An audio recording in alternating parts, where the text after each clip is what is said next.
네, 반갑습니다. 오늘 이제 지난 시간에 이어서 법념처를 이제 마저 말씀드리면요. 말한 것처럼 이제 오개와 그 칠각지 그리고 오원 12처 사성제 이것들을 있는 그대로 보는 것, 있는 그대로 본다. 이거 이제 법념처라고 한다고 했어요. 그리고 법을 있는 그대로 우리는 법으로서 보는 것이 아니라 이걸 자기 분별로 보는 거죠.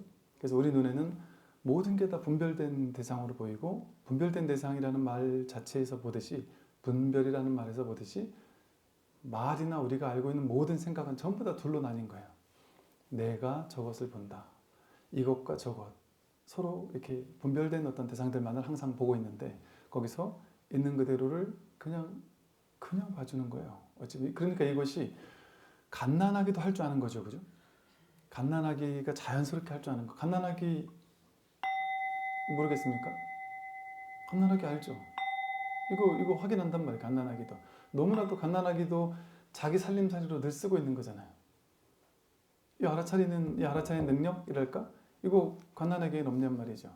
그러면 공부를 많이 한 어떤 똑똑한 뭐 이런 분들은 더 잘 알아차리고 우리는 더 못 알아차리나요? 아니죠. 분별로 따지면 공부 많이 한 분들은 더 정교하게 알아차리겠죠. 본래 우리가 가지고 있는 이 자각의 능력, 알아차리는 이것은 모두에게 본래부터 가져진 거 아니에요. 우리 모두가 가지고 있는 그냥 고유한 본래부터 늘 우리가 쓰고 있는 그게 우리의 진짜 살림살인 거예요. 그러니까 이 진짜 태어날 때부터 부모님 뱃속에서 태어날 때부터 본래 가지고 있었던, 근데 뭐 부모님 뱃속에서 가지고 있다고 말할 수가 없어요. 어떤 이 존재라는 어떤 자아가 이렇게 있는 게 아니니까. 근데 왠지 모르겠어요. 이게 어디서 일어나는지도 모르겠어요. 안 그렇나요? 여러분, 이 알아차림이 나에게 있는 건지, 내가 하는 건지, 이게 귀가 하는 건지, 눈이 하는 건지, 뭐 머리가 하는 건지 알 수 없단 말이에요. 어디서 일어나는 건지도 알 수 없어요. 그 위치도 알 수 없어요. 내 안인지 밖인지도 알 수 없어요. 이것이 어디에 있는 건지. 뭔지 도대체 알 수가 없어요. 그런데 분명한 것은 그냥 이렇게 명백하다는 사실. 명백하게 알아차리고 있잖아요. 이렇게 명백하게 드러나고 있다는 이 진실. 이거는 어쩔 수가 없는 진실이란 말이죠. 우리는 보통 내 눈이 바깥에 있는 것을 본다 이래요. 그래서 내가 눈을 가지고 바깥에 소나무도 보고 유리창도 보고 카메라도 보고 사람들도 본다 이렇게 생각하잖아요. 근데 그거는 이제 태어나서 만들어진 분별의 능력이잖아요. 근데 갓난아기도 보긴 보죠. 갓난아기도 보긴 보는데 갓난아기는 그런 이렇다 저렇다 하는 분별은 없겠죠. 그냥 봄이 있습니다. 봄. 본다라는 이 자각, 이 사실, 이것이 있어요. 그건 처음부터 타고난 능력이라 그러잖아요. 그죠? 본래부터 우리가 가지고 있는 훼손될 수 없는 능력이잖아요. 이것은. 내가 눈 봉사가 돼도 훼손될 수 없어요. 귀가 먹어도 소리는 못 듣겠지만 소리를 듣지 못한다는 그 사실은 알고 있단 말이에요. 안 들리는구나라는 그것이 명백하단 말이죠. 이와 같이 이건 그냥 본래 가지고 있는 능력이거든요. 우리 본래 것. 그래서 태어나가지고 지금까지 분별하면서 키워온 분별 의식의 힘, 의식이 많이 쌓여있던 이 분별이 식이 증장한다 그래요. 이 분별심이 증장된 이거를 주인으로 알고 살아왔는데 이 마음 공부라는 건 뭐냐면 그거를 내려놓고, 왜냐하면 그 분별은 옳을 수도 있고 틀릴 수도 있으니까. 분별은 옳을 수도 있고 틀릴 수도 있잖아요. 난 이게 좋아 저건 싫어 이랬는데 나중에 보니까 이 사람에게는 오히려 이게 더 좋은 걸 수도 있잖아요. 세용지 말한 말처럼 알 수 없는 것 투성이지 않나요? 우리 인생은? 근데 우리는 정말 오만하게도 자기가 자기가 다 안다고 생각해요. 내 인생은 회사에서 성공해야 돼. 진급해야 돼. 이렇게 생각해요. 근데 그 사람이 진급해야 되는지 어찌 알겠어요. 그 사람은 나가서 딴 일 하는 게 더 잘 맞을 수도 있어요.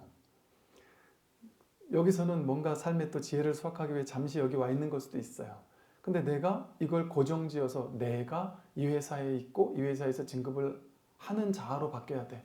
능력 없던 내가 능력이 있어서 인정받는 나로 바뀌어야 돼. 이런 어떤 자기를 자꾸 강화시켜서 그거를 그 생각을 믿는 거잖아요. 나는 여기서 진급해야 돼 하는 그 생각을 믿는 거잖아요. 근데 그게 진실인지 알 수 없죠. 뭐가 자기를 도와주는 건지 알 수 없죠.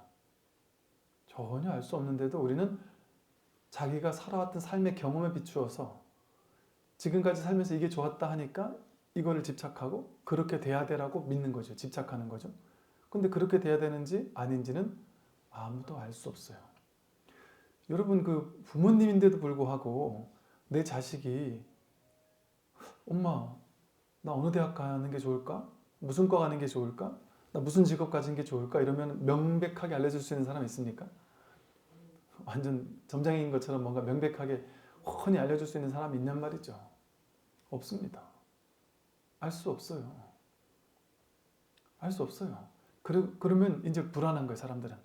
왜? 알 수 없으니까. 뭔가 선명해야 되니까. 뭔가 빨리 결정을 내려야 되니까. 자식이 뭔가 답을 줘야 될 것 같으니까. 그러니까 부모도 모르고 자식도 몰라요. 그러니까 이건 우리 문제 상황이다.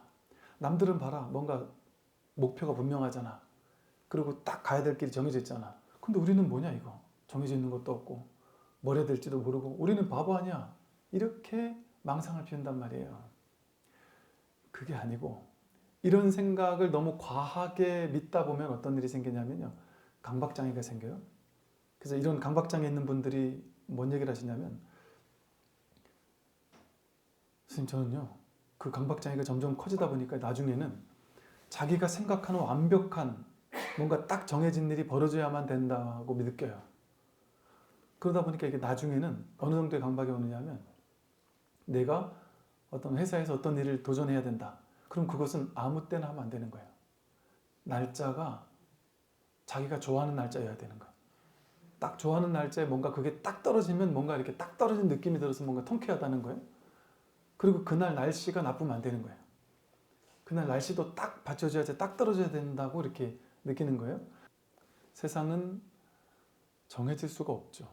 단 한순간도 정해질 수가 없죠. 단 한 가지도 명백하게 선명하게 뚜렷할 수가 없죠. 이 세상은 완벽하게 불확실합니다. 확실한 건 하나도 없죠. 불확실함이 진실이에요. 인연 따라 계속 끊임없이 변하니까 변하는데 변하는 건 중중무진 연기로서 무궁무진한 연기법이 어떻게 표현할지 모른단 말이에요. 우리는. 그럼 모르는 게 정상이라니까요. 모르는 게 지혜로운 거라니까요. 알려고 하는 게 어디서 근 거예요. 알려고 하면 죽을 때까지 괴로울 거예요. 알려고 하면. 왜 그럴까요? 알 수 없으니까. 놀랍게도 알 수 없습니다. 이 세상을 어마어마하게 연구해가지고 내 인생에 어떤 일이 벌어질지를 인공지능 컴퓨터에다가 엄청나게 정보 데이터를 집어넣는다고 해서 그 엄청난 컴퓨터가 1분 뒤에 한 달 뒤에 내 인생에 어떤 일이 벌어질지를 맞출 수 있을까요? 그게 그 생각만 없으면 내 인생은 이렇게 돼야 되고 저렇게 돼야 돼. 오늘은 이런 날이래야 돼. 내일은 저런 날이래야 돼 하는 그 생각만 없으면 아무 문제가 없어요. 그런데 문제가 없어 문제가 없는 게 아니라 불확실하고 정해지지 않았다라는 것에서 편해지는 거예요. 모른다라는 사실에서 너무나 편해지는 거예요. 이게 진짜 자유로움입니다. 내가 원하는 인생을 딱 정해놓고 그것대로 되면 행복, 안 되면 불행. 그것대로 착착 되면 뭔가 정상인 것 같고 그것대로 안 되면 뭔가 비정상인 것 같은 그런 망상. 그 망상을 따라가면 괴로워 죽겠단 말이에요. 그런데 세상은 본래 모르는 것이구나. 혼란스러운 것이 바로 무질서가 질서인 거예요. 무질서가. 혼돈의 신, 혼돈의 신에게 동서남북에 있는 신들이 거하게 대접을 받고 나서는 뭔가 선물을 줘야 되겠는데 무슨 선물을 줄까? 이 혼돈은 눈, 코, 입이 없단 말이에요. 근데 이 동서남북에 있는 신들이 혼돈의 신에게 눈, 코, 입을 구멍을 뚫어주자마자 혼돈의 신은 죽었다 이러잖아요. 질서를 부여하는 것은 그것을 죽이는 일이에요. 여러분 인생에 명확한 목표를 설정해서 그것대로 해야 돼. 그것대로 가야 돼. 나는 알고 내가 아는 대로 인생은 펼쳐져야 돼라고 생각하는 거 그게 자기를 죽이는 일이에요. 진짜 살아있는 생생한 이 생명을 죽이고 다 죽어있는 그 분별을 쫓아다니는 거예요. 괴로움만 양산해내는 그건 분별을 쫓아다니는 거예요. 분별은 지가 안다고 생각해요. 너 인생은 이렇게 되면 절대 안 돼. 너 인생은 이렇게만 돼야 돼. 너 인생은 이렇게 되면 안 되고 저렇게 돼야 돼. 그걸 안다고 생각한단 말이에요. 그걸 안다고 생각하니까 우리가 지금까지 여러분 모르는 마음으로 살아본 적 있습니까? 안다고 생각하고 이렇게 돼야 될 게 있고 저렇게 돼야 될 게 있잖아요. 그러면 괴로워져요. 내가 계획한 게 있으니까 오늘 상주 대원정사에 아침에 10시까지 가서 법문을 듣고 점심 먹고 오후에도 법문 듣고 이제 무사히 집에 도착하고 뭐 이런 식의 뭔가 계획을 세웠다. 그러면 그 사이에 어떤 일이 벌어질지 어찌 알 수 있겠어요. 뭔가 사고가 나 고속도로에 사고가 있어서 뭐 한 몇 시간을 고속도로에 서 있다가 법문을 못 들을 수도 있고 이를테면 알 수 없단 말이에요. 세상은. 알 수 없는 세상을 알 수 없도록 허용해 줘야 돼요. 무상하게 변해가는 재행무상의 세상을 변해가도록 그냥 허용해 준단 말이죠. 사실은 차가 막혀서 못 가는 상황이나 차가 뚫려서 가는 상황이나 사실은 다르지 않아요. 다르지 않다는 게 뭐냐면 거기 실제 있는 건 뭐냐면 그냥 알아차림 뿐이에요. 차가 막힐 때 막 빨리 뚫렸으면 좋겠고 이런 마음이 있겠지만 그 생각이 없으면 그 생각을 내려놓으면 실제 벌어지고 있는 일은 뭐냐면 조금 전까지만 해도 차가 막혀서 막 화가 나고 짜증스럽고 막 이러던 마음 상태였는데 순간 그 생각을 내려놓으니까 그 생각이 없으면 어떨까요? 그냥 나는 편안한 의자에 앉아서 오른발을 까딱까딱 하면서 그냥 이러고 편안하게 앉아있는 그러면서 음악을 들으면서 아름다운 음악을 들으면서 이 계절을 느끼면서 그냥 의자에 편안한 의자에 앉아있는 사람이에요. 아무 문제 없는 사람이에요. 근데 자기 생각을 믿어요. 야, 나 회사에서 이 큰 일을 중요한 일을 시켰는데 이거 몇 시까지 도착해야지만 되는데 근데 차가 너무 많이 막혀서 도저히 못 도착할 것 같아요. 그래가지고 큰일 났다 생각하겠지만 사실은 더 빨리 도착하는 게 큰일 난 걸 수도 있죠. 어쩌면 더 빨리 도착하려고 정상 시간에 가다가는 거기서 난 어마어마한 큰 사고에 내가 죽을 수도 있죠. 근데 그거 안 죽게 하려고 이 우주 법계에서 넌 아직 죽을 때가 안 됐어 싶어서 그럴 수도 있단 말이죠. 뭐 말하자면. 그리고 그 회사하고 막 큰 어떤 사업을 따내기를 위한 계획이었어요. 근데 내가 늦게 가가지고 이 사업을 못 따냈다. 그럼 우리는 실패라고 생각하지만 그렇게 할 수 있을까요? 나중에 우리 회사라고 안 하고 딴 회사랑 해가지고 나는 회사에서 욕을 엄청 먹고 진급도 안 되고 했어요. 나중에 알고 봤더니 그 회사가 딴 회사랑 하다가 그 회사가 완전히 이 회사한테 사기당해가지고 망했다. 그럼 나중에 이제 이 회장님이 사장님이 뭐라 그러겠어요? 야, 너가 그때 그 사업 안 딴 것 덕분에 우리가 살았다. 그럴 수도 있을 거란 말이죠. 세상은 알 수 없다. 눈앞에 벌어지는 일만 가지고 어떻게 알 수가 있겠어요?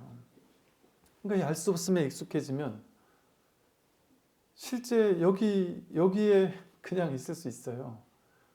법을 법으로 관할 수 있어요. 그냥 이렇게 차가 막히는 상황은 차 막혀서 죽겠다는 상황이 아닌 거예요. 그냥 이렇게 앉아있는 상황인 거예요. 그럼 분별할 수 있는 게 아니란 말이에요. 그러니까 저희 은사 스님 모시고 이렇게 제가 시봉하고 다닐 때 한참 당신도 젊으실 때고 그러니까 막 초청법회 같은 게 전국에 많았어요. 그러면 이제 항상 초청법회를 다니면 시간이 늦어가지고 제가 자꾸 시간을 옆에서 보면서 막 좀 빨리 가라고 막 이렇게 눈치를 주고 그러면 그냥 은사 스님은 그냥 뭐 이렇게 차가 막히면 고속도로에서 차가 딱 막히고 있으면 야 내가 요즘에 이제 막 달리는 차에서 도시락을 싸가 다녔거든요. 먹으면 얹힐까봐. 이 불신 도문이 얹히지 말라고 법계에서 이렇게 차를 다 막히게 해준 거 아니냐고. 그러면서 도시락 풀어! 밥을 맛있게 드세요. 그것도 이게 진짜인지 모르겠는데 밥을 딱 드시고 나서 뭐 딱 덮으면 또 쭉 뚫려요. 봤지? 이러면서 막 우스개 반으로 이러면서 그 처음엔 제가 당신이 법계를 조정하시나? 제가 그때 20대 젊은 나이였으니까 이게 도인이라고 생각하고 출가했으니까 야 역시 도인은 다르구나 막 그 나중에 보니까 은사스님이 법계를 조정하는 게 아니라 법계에 그냥 순응하시고 있구나. 법계가 이렇게 펼쳐지든 저렇게 펼쳐지든 거기 그냥 뭐 토를 달지 않으시는구나 쉽게 말해. 내 생각을 내세워서 이렇게 돼야 된다 저렇게 돼야 된다 막 그런 생각을 하지 않는구나. 그렇게 되면 문제가 없어요. 문제 있는 것도 문제가 없는 거란 말이죠. 문제가 있는 것도. 지금은 문제처럼 보이지만 그 나중에 문제가 아닐 수도 있고 또 그게 문제였다 할지라도 그 문제를 통해 내 큰 업장 하나 소멸시켰을 수도 있고 힘든 일을 겪는 걸 통해서 그죠? 그러니까 이렇게 생각하면 어때요? 그러니까 쉽게 말해 여러분이 자식이 사위나 며느리감을 데리고 올 건데 이게 막 그냥 저놈이 어떤 사람 데리고 올까? 우리 집안에 사위 며느리 누가 될 거냐에 따라서 우리 집안에 정말 성패가 좌우될 것 같고 막 자식이 불행해질 것 같기도 하고 막 그런 압박감을 가지고 있으면 되게 긴장한단 말이에요. 그런데 인연은 우리는 좋은 사람을 만나야 되는 게 아니에요. 그러면 이 지구별의 80억 인구 가운데 몇 명이 결혼에 성공할까요? 결혼에 성공하는 사람 많지 않을걸요 아마? 진짜 좋은 사람, 이상적인 좋은 사람을 만나야 되는 게 정상이라면 안 그렇다니까요. 우리는 정말 좋은 사람을 만나야 되는 게 아니라 자기와 인연이 맞는 사람을 만나야 되는 거예요. 인연이 남편인 사람을 만나고 인연이 아내인 사람을 만나야 되는 거지 좋은 사람을 만나야 되는 게 아니에요. 그게 자기를 위해서 좋은 거죠. 왜냐하면 모든 게 완벽했으면 좋겠는데 싶지만 불안전하고 불확실하고 이런 사람을 만나서 함께 어떻게 성장하고 함께 커가고 하면서 뭔가 배워갈 수도 있고요. 또 함께 고통스럽고 괴로워하는 걸 통해서 업장을 소멸할 수도 있고요. 함께 업장을 소멸하겠다고 약속하고 이 땅에 온 커플일 수 있단 말이에요. 부처님 경전에 그래 나오거든요. 부처님께서 어디에 태어날까를 당신이 다 계획해서 태어났다 그러시잖아요. 그래서 인도의 어떤 카필라국에 태어나고 거기서 부처님은 그 교화를 하시는 그 능력이 탁월하시죠. 모든 중생들의 높고 낮은 모든 계층의 모든 사람들을 다 교화할 수 있으세요.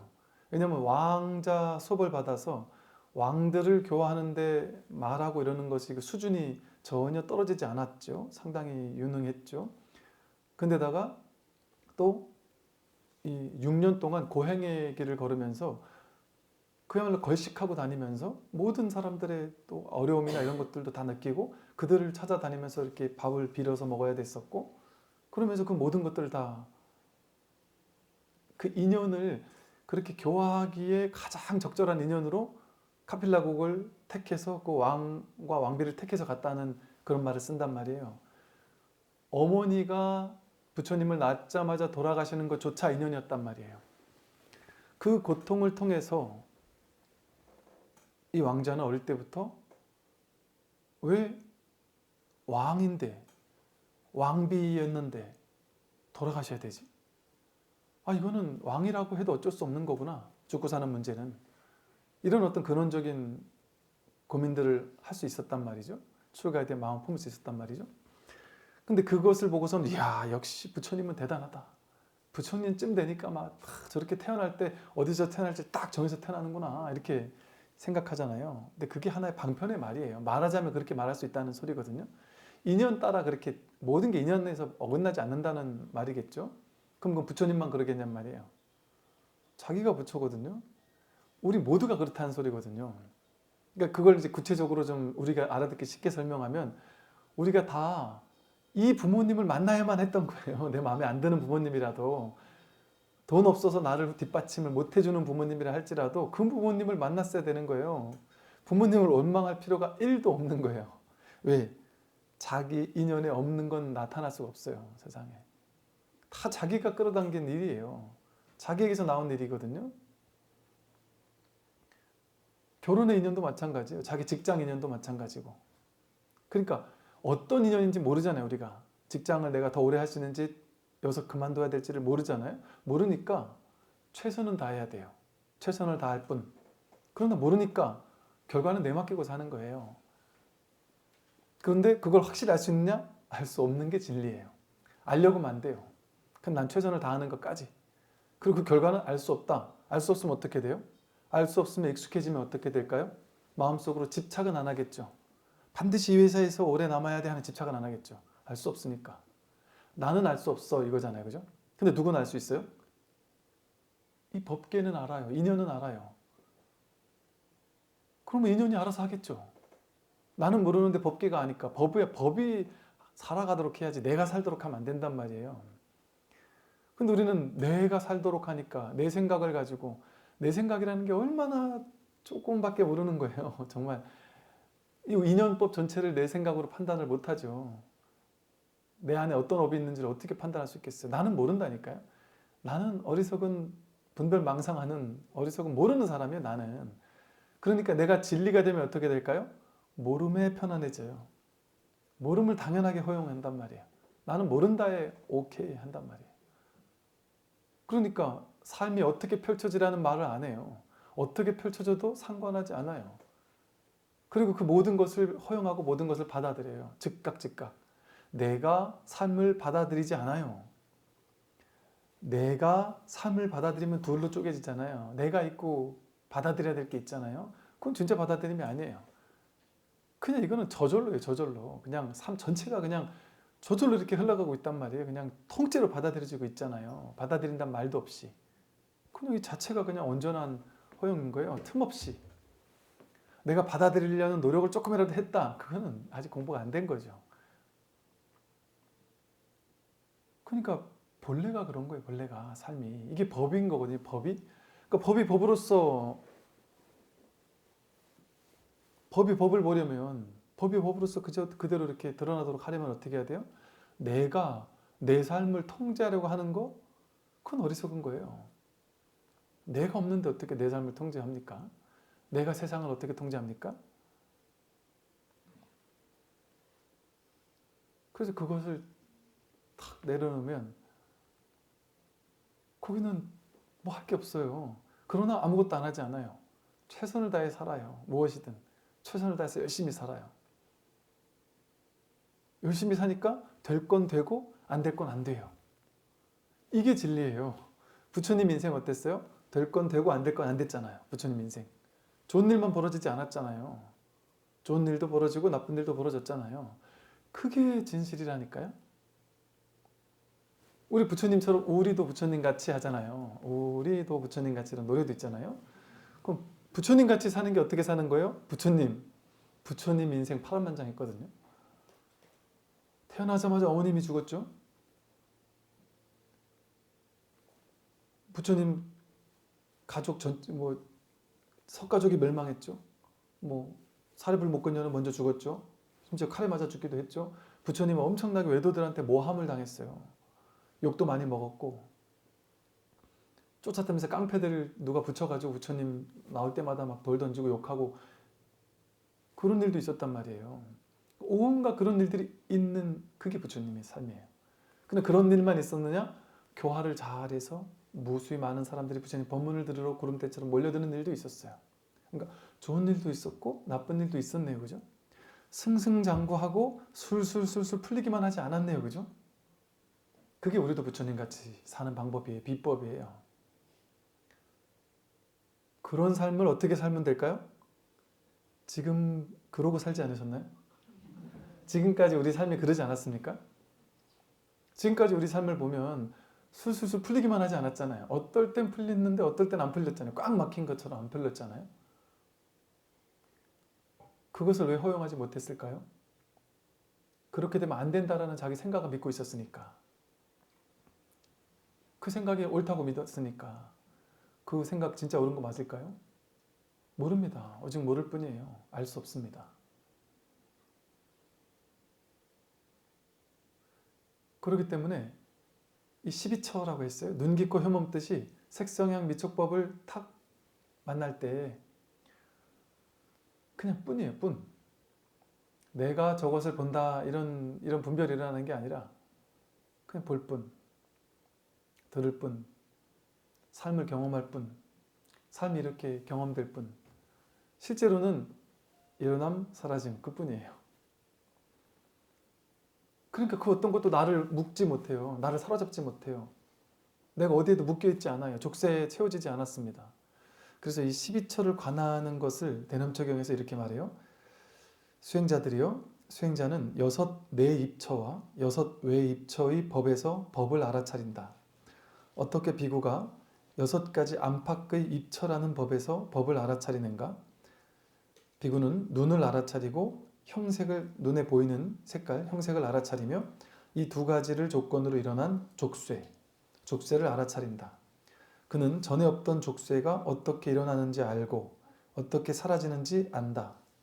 사라진 족쇄가 어떻게 하면 다시 일어나지 않는지 안다. 그는 귀를 알아차리고 소리를 알아차린다.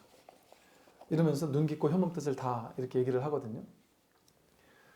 눈으로 무언가를 보고 나서 여기 족쇄가 채워진단 말이에요. 왜 어떤 게 족쇄예요? 눈을 보고는 난 이런 거 좋은 거 보고 싶어. 좋은 사람은 자꾸 만나고 싶어. 싫은 건 보기 싫어. 소리를 듣고 난 이런 소리는 더 듣고 싶어. 칭찬은 더 듣고 싶어. 층간소음을 듣고는 난 이런 소리는 듣기 싫어. 이 소리는 나를 죽이는 소리야. 난 괴로워 죽을 것 같아. 이런 식으로 특정한 거를 선택해서 듣고 싶어하고 특정한 건 듣기 싫어한단 말이죠. 취사 간택심을 일으킨단 말이죠. 그것 때문에 괴롭잖아요. 그게 자기를 묶고 있잖아요. 사로잡고 있잖아요. 그게 인생의 족쇄 아닙니까? 그 족쇄는 누가 만든 거예요? 자기가 만들었어요. 볼 때는 볼 뿐이고 들을 땐 들을 뿐인데 그렇게 뿐이 안 된단 말이죠. 보고 나서 해석하고 판단하고 분별해서 좋은 거 나쁜 거 해석하고 좋은 건 더 갖고 싶어서 안다라고, 더 갖고 싶은데 못 가지니까 괴롭고, 싫은 건 내 인생에 없애고 싶은데 없어지지 않으니까 괴롭고. 그게 족쇄잖아요. 그거 말고 다른 족쇄가 있습니까? 그 족쇄를 풀어버린다면 어떤 일이 있겠어요? 볼 때는 그저 보는 그 알아차림이에요. 들 땐 듣는 알아차림 그뿐이에요. 어떤 소리를 듣고 좋다 나쁘다라는 게 없단 말이에요.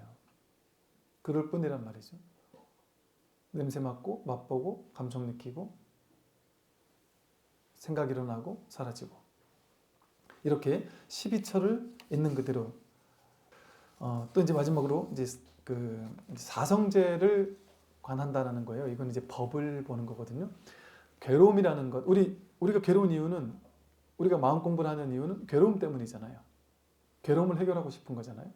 그러면 사성제를 있는 그대로 통찰해서 법의 안목이 생긴다는 건 뭐냐면, 괴로움이 진짜인가?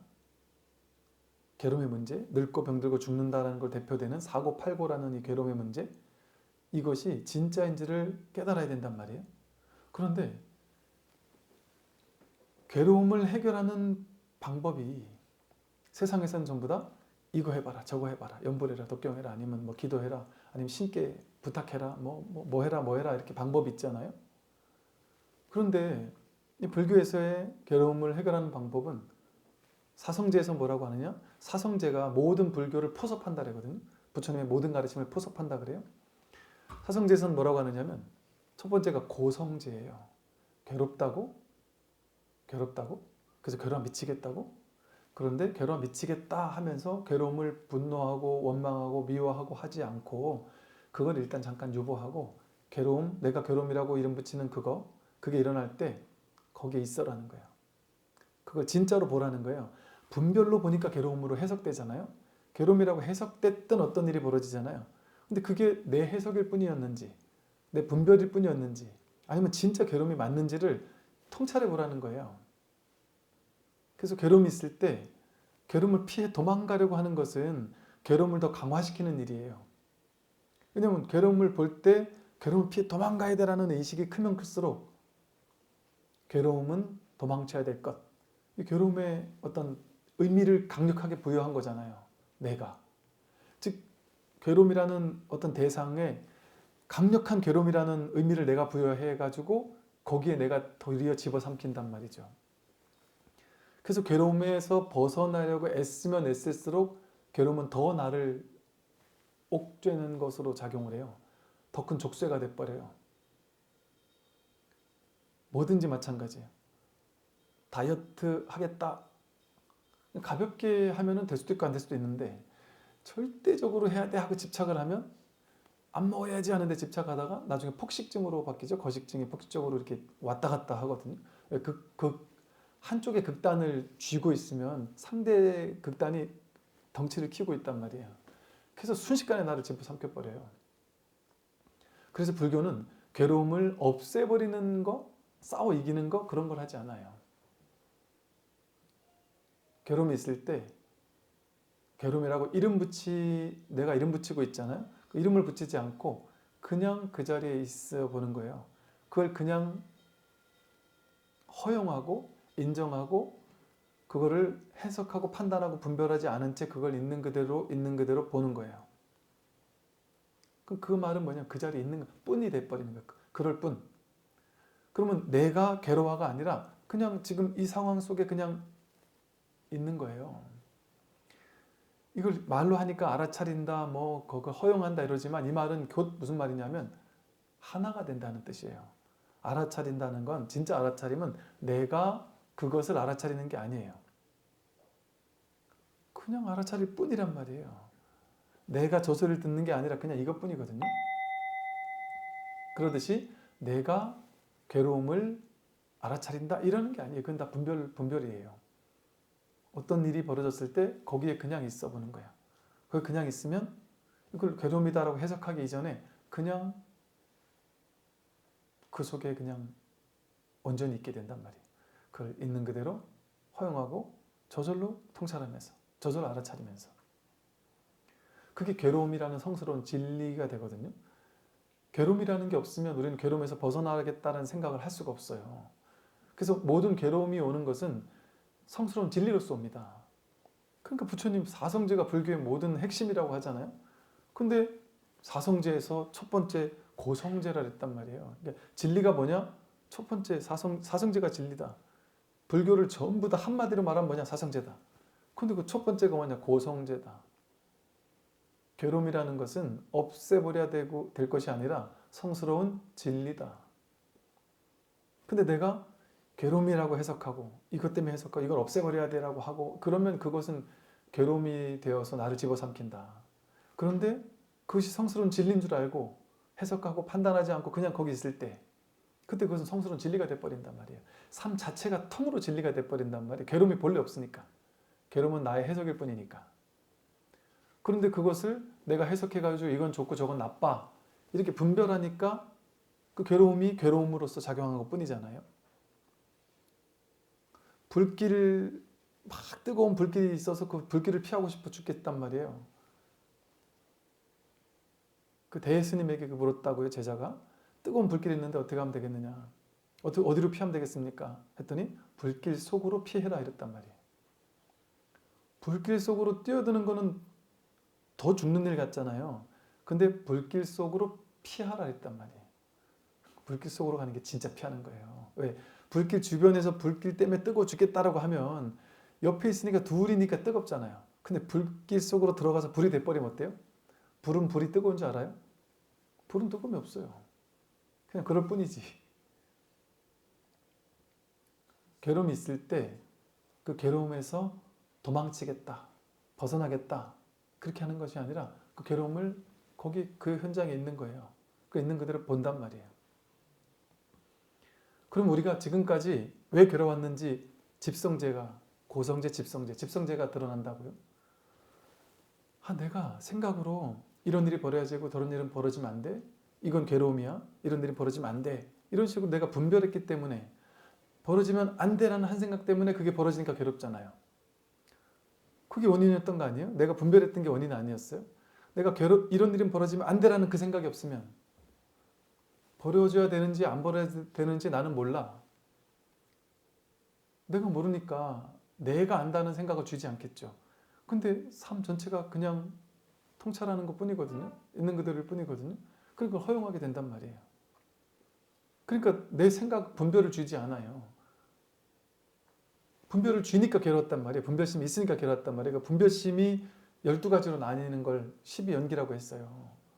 12가지 분별이 그냥 순식간에 일어난단 말이에요. 그러니까 분별을 쥐니까 괴로웠단 말이죠. 그러니까 분별하지 않으니까 괴로움이 저절로 사라진단 말이죠.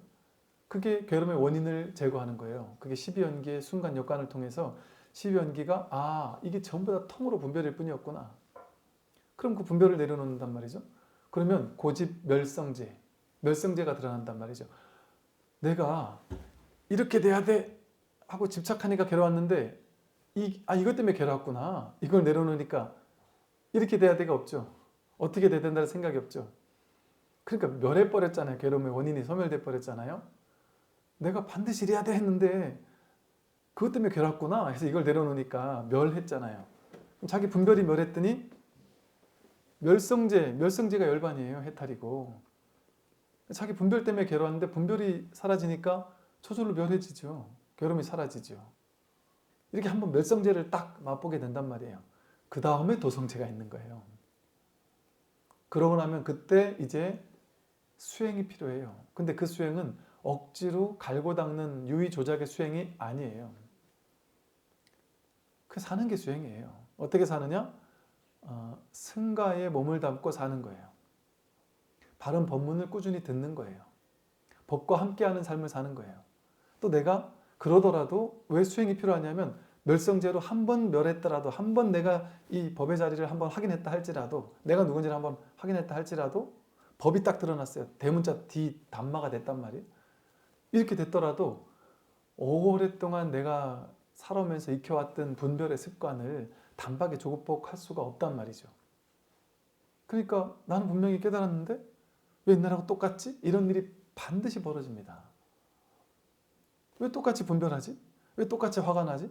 왜 똑같이 막 끌려다니지? 이런 일이 벌어진다니까요. 그러니까 그때부터 수행이 필요한데 도성제가 필요한데 그 도성제는 중도라 그랬어요. 억지로 하는 게 아니에요. 어떤 걸 취하거나 버리는 게 아니에요. 취하거나 버릴 때 곧장 중도. 이건 취했구나. 극단에 치우쳤구나. 그거를 확인하니까 알아차리는 거예요. 그러면 저절로 중도의 자리에 딱 쓴단 말이에요. 중도의 자리가 따로 있지 않아요. 치우치지만 않으면, 끌려가지만 않으면 그게 그냥 중도라고 이름 붙인 거지. 근데 어디에도 어느 극단에도 머무는 게 아니니까, 머물러 집착하는 게 아니니까. 그러니까 중도라는 이름을 쓰고 머무는 법 없이 마음을 낸다. 응무소주 이생기심이라는 말을 쓰고 했던 것이죠.